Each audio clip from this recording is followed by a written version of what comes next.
నెయ్యి, కల్తీ లేని నెయ్యి, ఏదో కల్తీ ఉందంటే తిప్పి పంపించారు. ఎంత చిత్రం అంటే చాలా బాధ వేస్తుంది కొన్ని సందర్భాల్లో. శ్రీ శ్రీ శ్రీ శ్రీ వెంకటేశ్వర స్వామి, కలియుగ దైవంగా భావించేటటువంటి వెంకటేశ్వర స్వామి, ఆ వెంకటేశ్వర స్వామిని అడ్డం పెట్టుకుని రాజకీయాలు చేస్తున్నారు. ఏం మాట్లాడతారండి? 5 సంవత్సరాలు వైఎస్ జగన్మోహన్ రెడ్డి గారి పరిపాలనలో ఉన్నప్పుడు తయారైన లడ్డూల్లో జంతువు కొవ్వు కలిసిందట. ఇది చంద్రబాబు చెబుతాడు. పొద్దున్నే ఒక ఆయన ప్రెస్ మీట్ పెడతాడు. ఆ నెల్లూరు ఆయన ఎవరు ఒడివేల్లాగా ఉంటాడు, ఆయన పేరు నాకు తెలియదు. ఆయన అంటాడు పంది కొవ్వు, పసుపు కొవ్వు, చేప నూనె. తిన్నోడు ఏమవ్వాలండి? తిన్నోడు వామిట్ చేసుకోవాలా? ఏమిటిది? ఈ దుర్మార్గం ఏమిటి? జగన్మోహన్ రెడ్డి గారి టైంలో పంది కొవ్వు, పశువు కొవ్వు, చేప నూనె కలిసిందని తప్పుడు ఆరోపణలు చేసినటువంటి చంద్రబాబు నాయుడు గారిని భగవంతుడు శిక్షించకోకుండా ఉంటాడా చెప్పమని నేను అడుగుతా ఉన్నా. దీనిలో ఏమైనా న్యాయం ఉందా అని అడుగుతా ఉన్నా. దీనిలో ఏమైనా ధర్మం ఉందా అని అడుగుతా ఉన్నా.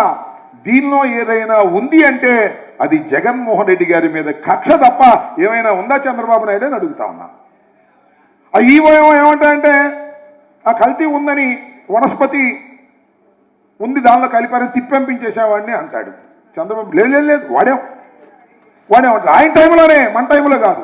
ఇలాంటి దుర్మార్గమైనటువంటి ఆరోపణలు చేసి వైఎస్ఆర్ కాంగ్రెస్ పార్టీని బదనాం చేయాలనే ప్రయత్నం చేస్తున్నాడు. బదనాం చేయలేడు చంద్రబాబు నాయుడు. ఇవాళ నేను మనవి చేస్తున్నా, మనకి 100కి 40 ఓట్లు మనకున్నాయి. చంద్రబాబుకి ఎన్ని ఉన్నాయో ఆయనకే తెలియదు. ఏదో సామెత ఉంది, చల్లపల్లి జమీందారికి నాకు కలిపి 3091 ఎకరం ఉందన్నా అంట. నీకెంత ఉన్నాయంటే నాకు 1 ఎకరం అండి, ఆయన 3090 అండి అన్న. అట్లాగే చంద్రబాబుకి ఎన్ని ఓట్లు ఉన్నాయో తెలియదు. చంద్రబాబు, మోడీ, పవన్ కళ్యాణ్ కలిస్తే వాళ్ళు గెలిచారు, సింగిల్గా వస్తే అవుట్ అయిపోయేవారు. ఇది ఉన్నటువంటి వాతావరణం. ఇవాళ యాంటీ ఎస్టాబ్లిష్మెంట్ శరవేగంతో పెరుగుతా ఉంది. ఒక్క 100 రోజుల్లోనే చంద్రబాబు చేసినటువంటి పాపాలన్నీ బయటపడుతూ ఉన్నాయి. మీరు గమనించాలని మనం చేస్తున్నాం. మనోధైర్యాన్ని తెచ్చుకుందాం. వైఎస్ఆర్ కాంగ్రెస్ పార్టీకి అండగా ఉందాం. ప్రతి గ్రామము వెళదాం. మన కార్యకర్తల్ని పలకరిద్దాం.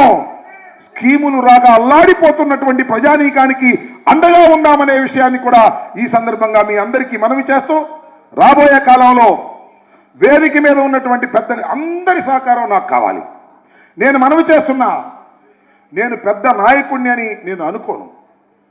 ఈ ప్రతిపక్షంలో పని చేయటం అనేది ఒక అదృష్టంగా భావిస్తాను. నేను మంత్రి కన్నా కూడా మీ అందరి సహకారంతో ఈ జిల్లాలో పటిష్టమైన నిర్మాణం చేసి, మీ అందరి కార్యకర్తల సహకారంతో వైఎస్ఆర్ కాంగ్రెస్ పార్టీని తిరుగులేని శక్తిగా ఈ మొత్తం కోస్టలాంధ్ర డిస్టిక్లో గుంటూరే నెంబర్ 1 అనిపించే విధంగా నేను ప్రయత్నం చేసేదానికి ముందుకొస్తున్నాను. మీ అందరూ కూడా ఆశీర్వదించండి.